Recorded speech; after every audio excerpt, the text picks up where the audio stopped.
Today I need you to embrace what comes hard. Today I need you to accept the challenge. Today I need you to fall in love with the process. There will be plenty of opportunities to get discouraged, to lose your passion, and think that it's not meant to be. But if you're going to reach your destiny, you have to have a made-up mind. If you give up after the first time, or the 5th time, or the 30th time, what that really means is you didn't want it bad enough. There should be something you're believing for that you are relentless. You are not moved by how impossible it looks. You're not discouraged by how long it's taking. You don't give up because people told you no.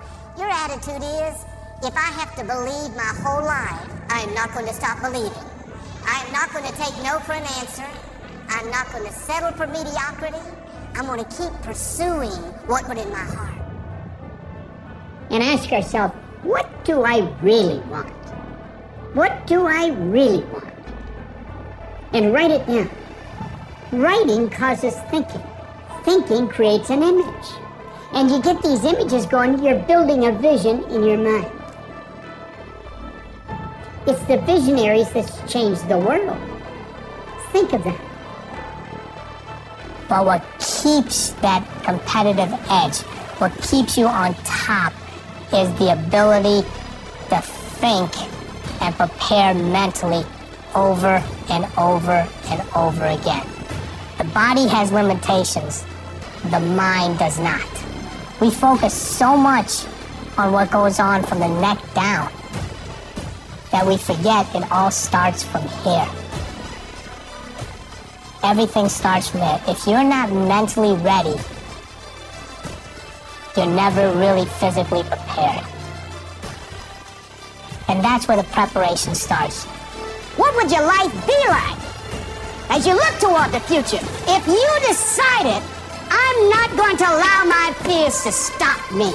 And I'm saying to you, whatever you gotta do it, because if you don't, life is gonna whoop you until you surrender.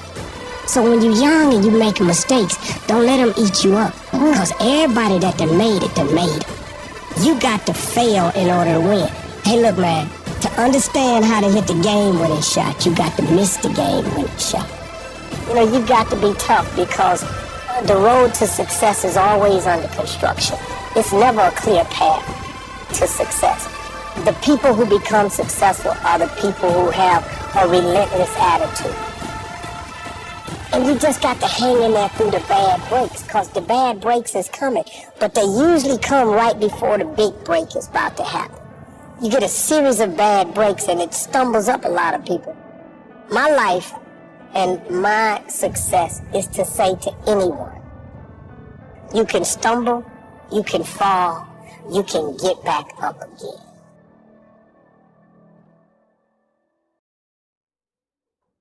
No matter what you face,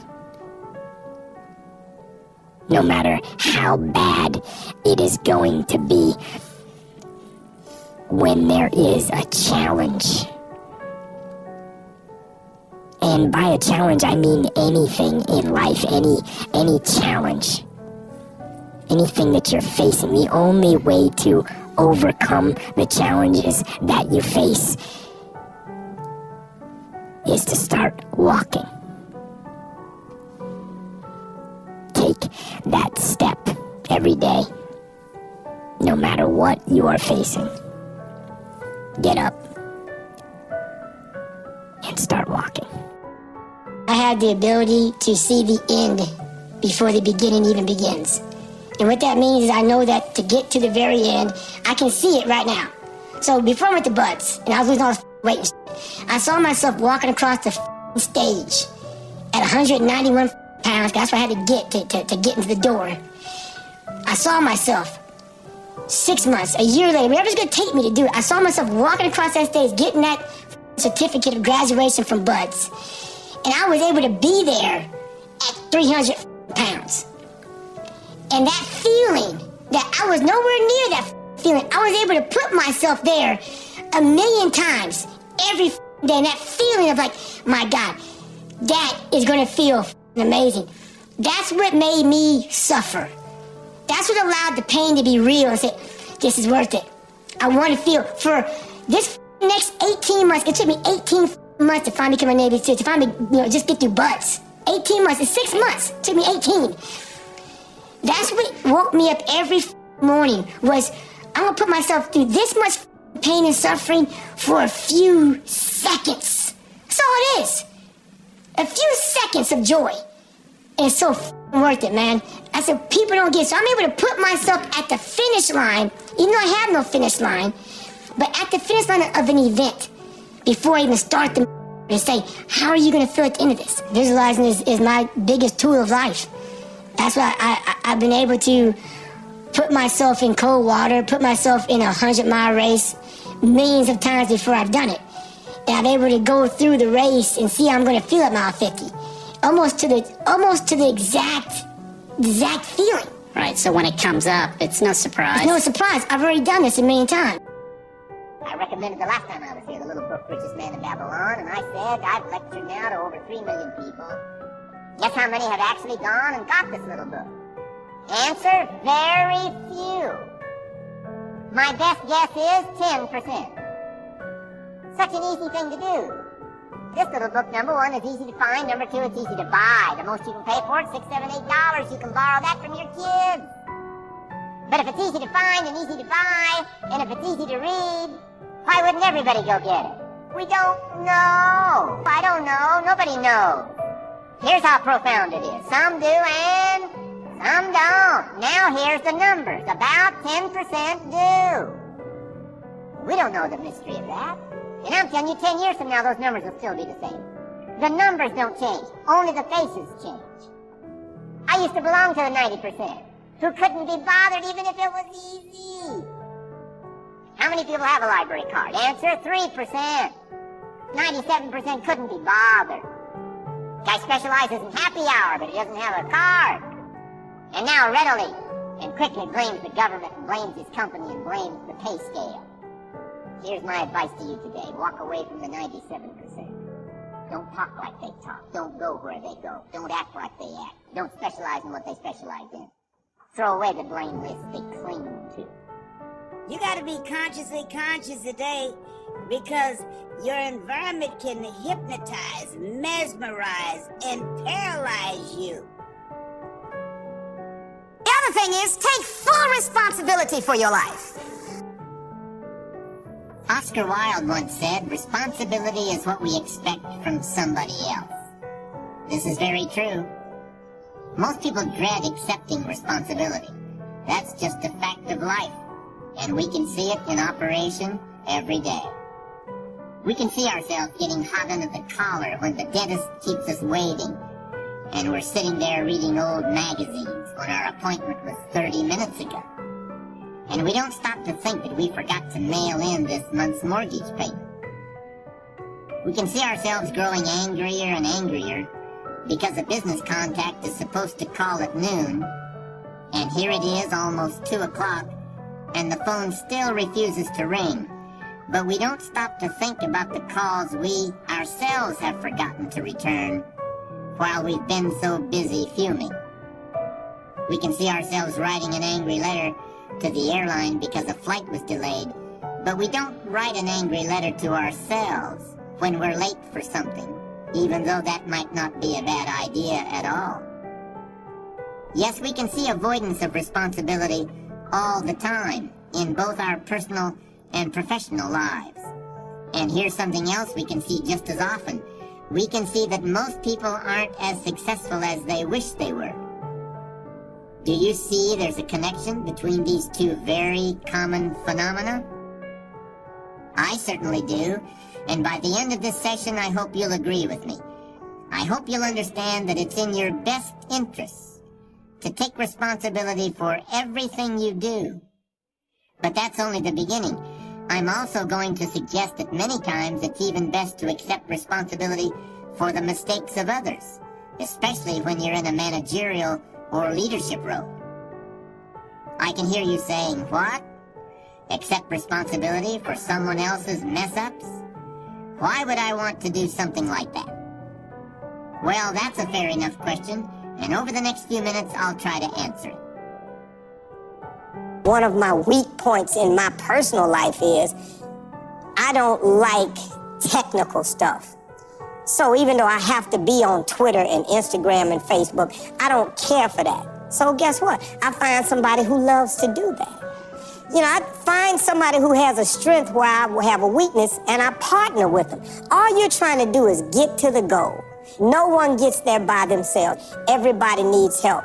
Now, when you know what you got going for you, be confident, not cocky.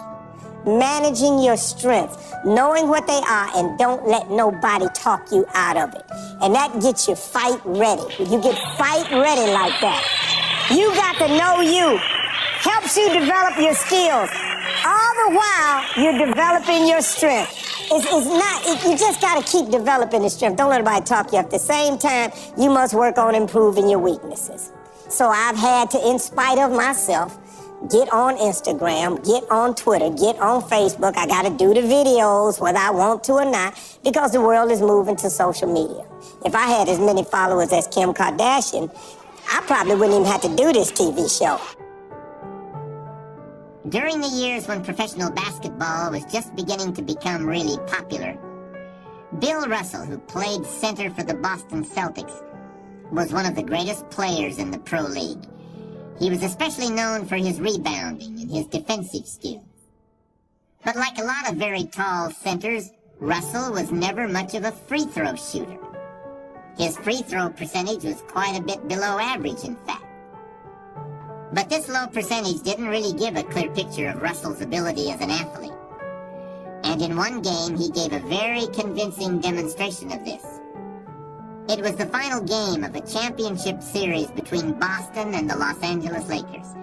With about 12 seconds left to play, the Lakers were behind by 1 point, and Boston had the ball. It was obvious that the Lakers would have to foul one of Boston's players in order to get the ball back.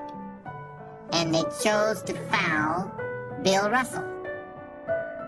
This was a perfectly logical choice, since statistically, Russell was the worst free throw shooter on the court at that moment. If he missed the shot, the Lakers would probably get the ball back, and they'd still have enough time to try to win the game. But if Russell made his first free throw, the Lakers' chances would be seriously diminished, and if he made both shots, the game would essentially be over. Bill Russell had a very peculiar style of shooting free throws. Today, no self-respecting basketball player anywhere in America would attempt it. Aside from the question of whether it's an effective way to shoot a basket, it just looked too ridiculous. Whenever he had to shoot a free throw, the 6'11" Russell would start off holding the ball in both hands about waist high. Then he'd squat down, and as he straightened up, he'd let go of the ball. It looked like he was trying to throw a bucket of dirt over a wall. But regardless of how he looked, as soon as Bill Russell was fouled, he knew the Celtics were going to win the game. He was absolutely certain of it. Because in a situation like this, statistics and percentages mean nothing. There was a much more important factor at work. Something that no one has found a way to express in numbers and decimal points. Simply put, Bill Russell was a player who wanted to take responsibility for the success or failure of his team. He wanted the weight on his shoulders in a situation like this. No possibility for excuses, no possibility of blaming anyone else if the game was lost, no second guessing. Bill Russell wanted the ball in his own hands and nobody else's. And like magic, even if he'd missed every free throw he'd ever shot in his life before this, he knew he was going to make this one. And that is exactly what happened. That is what virtually always happens when a man or woman accepts responsibility eagerly and with confidence.